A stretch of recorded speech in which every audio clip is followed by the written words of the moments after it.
Hi, I have three coil pieces here that are almost done being built, and I'm going into the finishing stages of smoothing the surface, applying texture, and finishing the rim. You can see here at the very top that I really haven't yet done as much work evening out all the lumps and bumps from originally melding the coils into place. I'm using my thumb pressure, pressing against my other hand, which is directly opposite the clay wall. You want to make sure that you do that same melding on the inside surface as well as just on the exterior. Even in areas where you can't necessarily see it on the inside, it's still important for strength that all the coils are thoroughly melded together. I've been paddling it in a way to keep these ridges, these corners on it. If I want to push it out in an area that my hands can't quite reach, I might use a stick down in there so I can nudge the clay wall out as need be. I want to talk about controlling the overall moisture of your piece because I've been working on this for several days and leaving it uncovered while I'm working on it, but then wrapping it in plastic in between my work sessions. By the time I'm finished with the top, the bottom can start to get quite dry. So I'm feeling out the moisture content throughout the piece as I continue to work with it. And if it starts to feel harder than cheddar cheese, if it starts to feel like hard Parmesan cheese, that kind of more crumbly texture, then I'm going to take steps to keep it more soft. And I'm going to go over it with wet fingertips. Again, you don't want to add so much water that it would ever be sitting in a puddle of water or that water would be like pouring over the sides. I'm just lightly going over the surface with wet fingertips, getting that surface wet. And sometimes if I have to, for example, wait for this to firm up before I can continue building so that it supports itself, but this part down here is getting too dry, I'll wrap it to equalize the drying of the piece. So I might, for example, like this, wrap only the bottom half because that part is getting stiff and needs to stay covered. And then I can leave this top part exposed and open to the air so this will dry out more quickly. In this way, I can keep the whole piece cheese hard during the whole time I'm working on it, which will be important for putting on textures and carving into it. You don't want any part of it to start to get bone dry while you're still working on it. The other thing I'm doing to help control the shape is I'm using my rib a lot, especially on this piece with the sharp edges. I'm holding my fingers up pretty close to the edge and then I'm flexing it around on my thumb. And you can get just an infinite variety of different curves here depending on how you hold the tool. This firm curved edge, when I scrape it across my piece, is leaving the clarity of shape behind it that I want. When I use the rib to control the shape, I make sure that I go across my form in multiple directions. So for example, on here, I might go across coming up in an angle like this, and I'm trying to scrape off any bulges or bumps. And then I'll do a series of scrapes where I come down at a different angle, or I might do some scrapes where I come straight up vertical.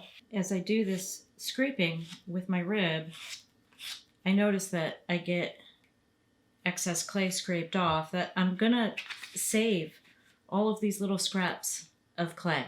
I'm just gonna put them in my water container for now. So I wanna talk about the rim of your pieces. The final top part of it really deserves some extra care and attention, an extra degree of finish. It's a line that your eye might go to first when you're looking at a piece. I think of it as like the visual entry point into the rest of the piece. It's often a spot where light reflects off of it, where the glaze may do something different on top. And it's an area, because it's exposed all the way around, that can take more and deserves to have more attention paid to it. So on this piece, which is very geometric, I'm going to cut a sharp, clear, square rim on it. So I'm able to keep really square corners on this piece, in part because I've been doing so much refining as it has gotten firmer. I've cut this square on the top, but I don't think it's finished yet.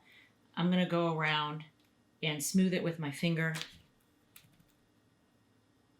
because often when you cut it, it just looks kind of raw and scratchy, and it doesn't have the same smooth compression to the surface on the cut edge that the rest of the piece has. And I want it to look continuous all the way across in the degree of smoothness. So after I cut it, I'm going to come back with my fingers and compress it.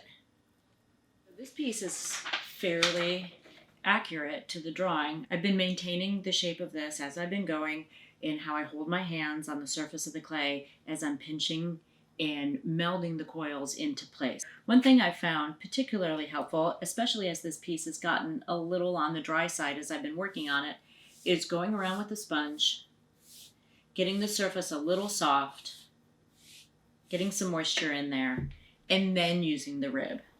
As I go around with the rib, I'm going in multiple directions. So I'm going to do some strokes that are straight up and down, but I'm also doing a lot of strokes that go sideways and that come down at different angles. You can try and just use the sponge to smooth out the surface of it, and that will work somewhat. But I also find that using the sponge a lot has a tendency to make the surface really gritty, as the sponge will wash away the very finest particles of clay, and it just leaves the coarsest particles of clay, and the grit, the grog that's in the clay kind of comes to the surface. So if I'm going to use the sponge, I'll alternate that with using the rib or just going across with my fingers, and I'll try and compress the grit back into the wall of my piece. I find that using the sponge, getting a little bit of water on there, and then using a rib like this makes it very smooth. I'm going to add another coil on the top here. This is pretty cheese hard. This is what I would call medium cheese hard. And I am scoring it with my fork, going in pretty deep. When I go around a second time with my fork, I'm going to make sure that I go in a different direction than my first round of score marks were. And because this really has some stiffness to it, I'm going to go around a third time, maybe even a fourth time. Since I want this piece to keep continuing inward, I'm going to start that inward trajectory right as I start to lay the coil on. You can see here the angle of my hand that's just starting to gently push it in place is angled in towards the center of the piece. And you can see how the coil here and how I'm pressing it in place with my thumb already has a very clear inward slant to it. Now, as I meld it in place, I'm again going to hold my hands in a very intentional direction. You don't want there to be any evidence left at all that there were individual coils that made up this piece. So when I have my fingers in there, I'm using them like a set of eyes down in there, and my fingers are sensing where I can't see, and I can feel the individual coils. I can especially feel it where the new coil is added on to where I left off from building yesterday. So I can see right now that my piece is about 10 inches tall, and in my drawing at 10 inches up in the air, it's about right here, it should be about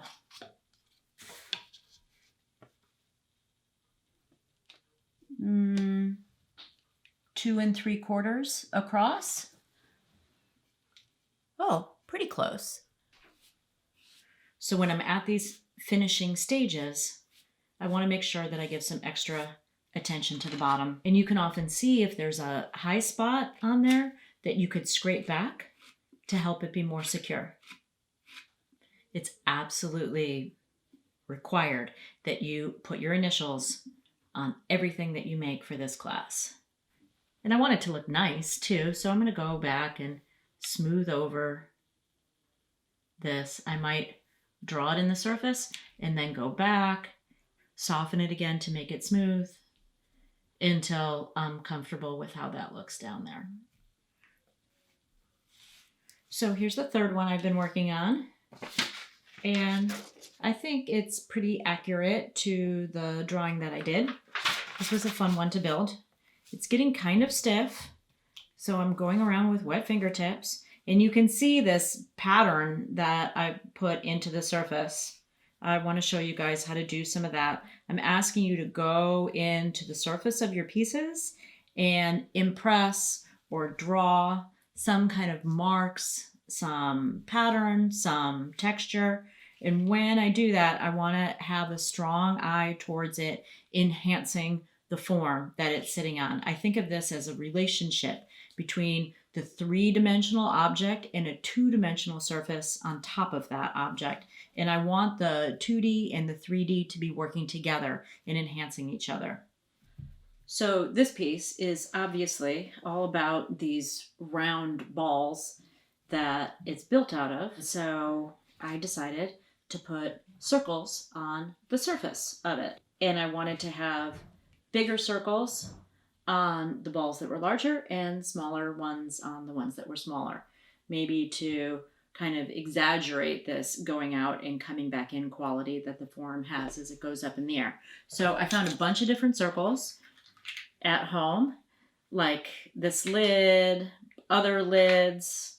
I found a great circle here on the top of a highlighter. I like these little dots, and I like the soft quality that this rubber eraser gives onto the clay. Pressing into the clay like this will also give a really great surface for the glazes to melt over. So it'll really give a much more dramatic effect to the surface when we start glazing it. It's certainly helping that I have my other hand inside right now that I'm pressing against. So again, any surface that you can see, take the time to smooth it out, clean it up, and make that inside surface look as finished as the whole rest of it.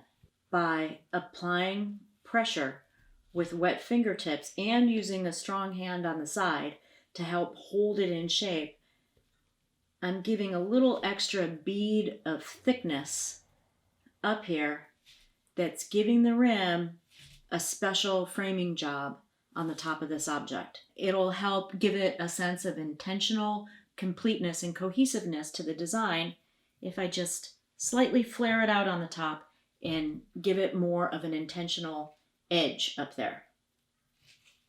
So I've been using a variety of tools to go in.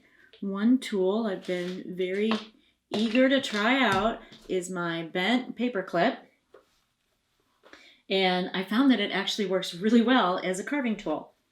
This piece has a more organic, curving, flowing quality to it than my other two more geometric pieces. And so I want the marks that I put on here to reflect that. I'm thinking of this piece as more like a piece of fruit or a squash, or it looks like a lotus flower maybe. And I've had this vision about covering it with lines that would help get across that feeling, maybe like how ivy would grow across a tree. I want to draw or carve into it a series of flowing lines that go across it. So I'm bringing my tool across and carving out lines that have curves to them that I hope also echo the overall curve of the piece. So I think of drawing like this as taking the profile curve of the piece and bringing it onto the surface. So if I took this particular curve right here and draw it on the surface, it's going to help echo and enhance the overall piece. It's going to make it look like the surface treatment belongs on that piece. And it's just going to reiterate the overall shape that I have. And hopefully lines or patterns on the surface of the piece that echo the overall shape are just going to make this object that much more engaging and interesting for other people to look at. Another tool I wanted to try for carving and mark making is a bobby pin. I think this has a sharper edge to it than the paper clip, and it might make it easier to carve in. Oh yeah. Oh, that's nice. I like the thickness of these lines. There's even like a little raised sharp edge on either side of this carving mark, like a burr on there. And I want to soften that down. You notice after I do a line, I'm going back with my thumb and smoothing it out. So on this piece, as I get towards the widest point of the form up here, that's where I'm going to taper off these carving lines. A pencil works great for marking the piece. I especially like to use a pencil laying down, dragging across the clay, as opposed to straight up and down, because this dragging across it laying down just gives a softer line. I notice that these pencil lines are thinner than the other lines I've been doing on it, and it might be nice to have some variety, to have some thinner and some thicker. There's so many different things you could do to texturize the surface of your pieces. I just have a few other tools I brought out here. A couple of different nail files that I think would work well for pressing into the clay to give some kind of overall repeated pattern. I guess all I'm asking is that whatever texture is on your piece, that it be intentional and that it have an eye towards enhancing the overall three-dimensional form. If you're leaving some areas smooth, that's great too. Try to smooth them out as much as you can. I think as I come down, maybe I'll fade it out and get some very light ones down here so that it looks more organic and naturalistic. Anything you can find at home or outside can be used as a texture tool. The possibilities are endless. And I think this is a neat area where you can get really creative with your piece. You might go back to your pictures of inspiration that you started with for this project and see what kind of marks or painted lines are on the surface of those for ideas about how you might do the surface of your pieces. There's probably lots of hints on those original images for directions that line can go in across a piece, or the way a pattern can work across a form, or how that artist divided up their piece to best integrate the design of the surface with the three-dimensional design of the object. Okay, so keep your pieces wrapped, keep them cheese hard while you're working on them, but once you're sure that you are completely done working on them, then you can leave them totally uncovered. It'll probably take them about a day or maybe 2 days to get totally bone dry, which is what we want. That should happen, but only once you're completely done.